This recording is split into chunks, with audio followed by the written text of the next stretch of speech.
मेरी प्यारी बिटिया। सुबह के 7:30 बजे जब ज्योति स्कूल के लिए तैयार हुई तो चुपके से ऊपर मम्मी के बेडरूम में गई। धीरे से डोर सरकाया, देखा तो सारा सामान बिखरा पड़ा था। नीचे ड्राइंग रूम में आई, पापा सोफे पर बेसुध से सो रहे थे। अपने रूम में आकर उसने अपनी गुल्लक में से 50 रुपये निकालकर पॉकेट में रख लिए। बैग उठाकर स्कूल बस के लिए निकलने लगी तो सरोज आई ने पीछे से आवाज़ लगाई, ज्योति बेटा, आलू का पराठा बनाया है, खा लो। ज्योति ने मायूस नज़रों से सरोज आंटी को देखा।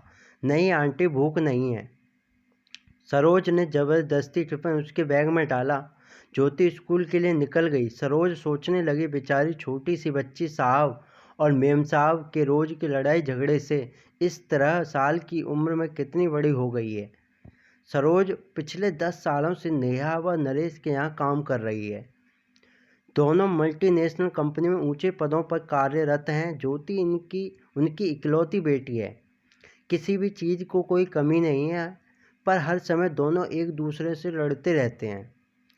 नरेश पिछले कुछ समय से नेहा से तलाक चाह रहा है और चाहता है ज्योति बिटिया की जिम्मेदारी नेहा उठाए और नेहा ज्योति बिटिया की जिम्मेदारी नरेश को देने के साथ जायदाद में हिस्सा चाहती है। इस कारण दोनों लड़ते रहते हैं।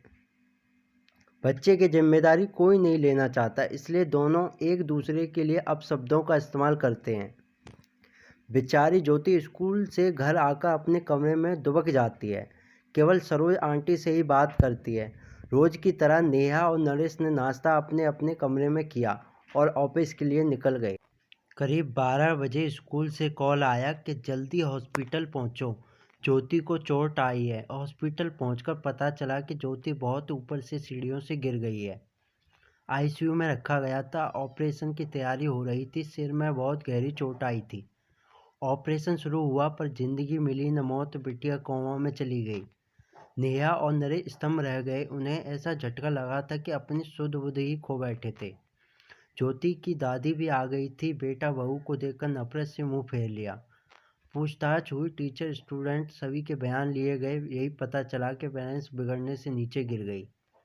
15-20 दिन कोई बदलाव न आने के बाद अपने साथ रह रही अपनी माँ को नरेश ने रोकना चाहा, पर उन्होंने आंखों में आंसू भरकर कहा, तुम दोनों खूनी हो। तुम्हारी जिद मेरी पोती को खा गई। मैं उसे अपने साथ ले जाना चाहती थी, पर तुम दोनों ने उसे अपने अहम का मोहरा बनाकर उसकी ये हालत कर दी। ये कहकर माँ वापस अपने शहर चली गई। सरोज तब से सदमे में थी। फिर उसने जैसे तैसे होश संभाला। नरेश और नेहा से कहा, मेम साहब, मैं अब यहाँ नहीं रह पाऊँगी। इस घर की दीवारें मेरी ज्योति की सिसकियों से भरी है। उसे मैंने कभी अपनी गोद में तो कभी छिपकर रोते हुए देखा।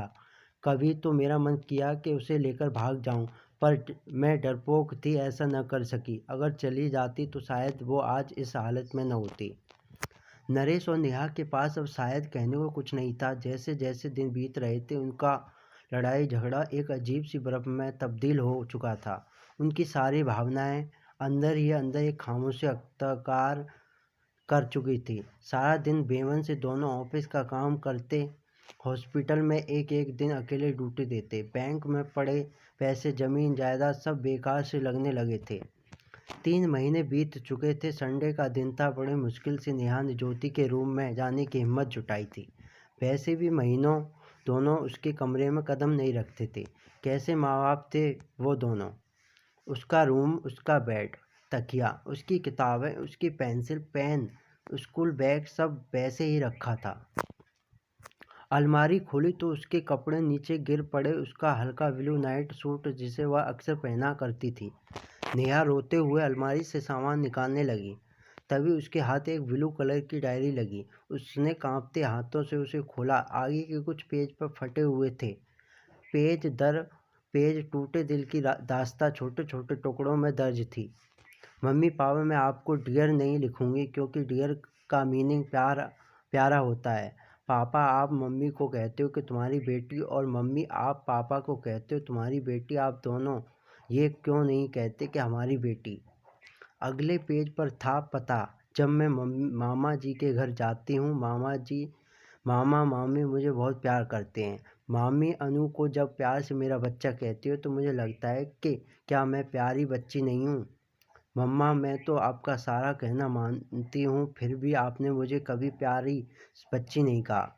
अगले पेज पर था, मम्मी, जब मैं आप बुआ के घर जाती हूँ तो बुआ मुझे बहुत प्यार करती है, पर खाना नच की पसंद का बनाती है। मम्मा, मुझे भी राजमा बहुत पसंद है। मैंने कहा था कि आप बनाओ, पर आपने कहा मुझे मत तंग किया करो। जो खाना है सरोज आंटी को बुला करो। पता है मम्मा, मैंने राजमा खाना छोड़ दिया है, अब मन नहीं करता। अगले पेज पर था, पापा, मैं आपके साथ आइसक्रीम खाने जाना चाहती थी, पर आपने कहा आपके पास फालतू चीज़ों के लिए टाइम नहीं है। पापा, जब चीनू मासी और मौसा जी मुझे और विपुल को आइसक्रीम खाने ले जा सकते हैं तो फिर वो क्यों नहीं कहते कि यह सब फालतू चीज़ें हैं। पता है मम्मी, अपने घर से दूर जाना चाहती हूँ, जहाँ मुझे ये न सुनाई दे कि ज्योति को मैं नहीं रखूँगी, जहाँ पापा के चिल्लाने की आवाज़ न सुनाई दे। पापा, अगर मैं बड़ी होती तो मैं आप दोनों को कभी परेशान नहीं करती, मैं खुद ही चली जाती। मैं तो आप दोनों से बहुत प्यार करती हूँ। पापा मम्मी, आप दोनों मुझे प्यार क्यों नहीं करते। एक पेज पर था, I love you Saroj aunty, मुझे प्यार करने के लिए, जब मुझे डर लगता तो आप अपने पास सुलाने के लिए, मेरी हर बात सुनने के लिए। और अंतिम पेज पर था, दादी आई लव यू, आप मुझे यहाँ से ले जाओ, आई प्रॉमिस कभी तंग नहीं करूँगी। नेहा डायरी को सीने से लगाकर जोर जोर से रो पड़ी। नरेश भी उसके रोने की आवाज़ सुनकर आ गया था। नेहा ने डायरी उसे पकड़ा दी। पेज दर पेज पलटते हुए उसके चेहरे के भाव बदलते जा रहे थे। वह खुद को संभाल नहीं पाया, जमीन पर बैठ गया। नेहा रोते हुए बोली, नरेश, पता है वो एक्सीडेंट नहीं, आत्महत्या थी, सुसाइड था। जिसे रिश्तों को हम बोझ समझते थे, हमारी ज्योति ने उससे हमें आज़ाद करा दिया। नरेश, हम दोनों ही अपनी बच्ची की इस हालत के कसूरवार हैं। नरेश भी नेहा को गले लगाकर फुट फुट कर रोने लगा। अचानक ही उसी समय नरेश का फ़ोन बजा और नेहा के मोबाइल पर एसएमएस की टू टू की मैसेज की आवाज़ हुई। दोनों ने अपने को संभालते हुए दूरी बनाई और फ़ोन उठाए। हॉस्पिटल से ही फ़ोन था। जब तक नेहा नरेश की बातचीत सुनती, उसके अपने फ़ोन में भी एसएमएस खुल चुका था। पढ़ते ही नेहा के मुंह से अचानक निकला, मेरी प्यारी बिटिया को होश आ गया है। यही शब्द नरेश के मुंह से भी निकले थे। एक साथ दोनों के स्वर, चेहरे पर खुशी उस कमरे में गूंज उठी थी। ये कहानी हर उस घर की है जहाँ माँ बाप बच्चों के सामने लड़ते हैं या घर टूटकर बिखरते हैं, और उसका सबसे बड़ा खामियाजा बच्चे भरते हैं। अगर आप अच्छी परवरिश नहीं दे सकते तो आपको बच्चों को जन्म देने का कोई अधिकार नहीं है। अच्छी परवरिश रुपए, पैसे, सुख सुविधाएं से नहीं होती। इसका मतलब यह है कि आप बच्चे की ज़रूरत के समय उसके कितने करीब हैं। उसे महंगे खिलौने या सुख सुविधाएं नहीं, बल्कि आपके साथ खेलने कूदने, मस्ती, लाड़ प्यार का समय चाहिए।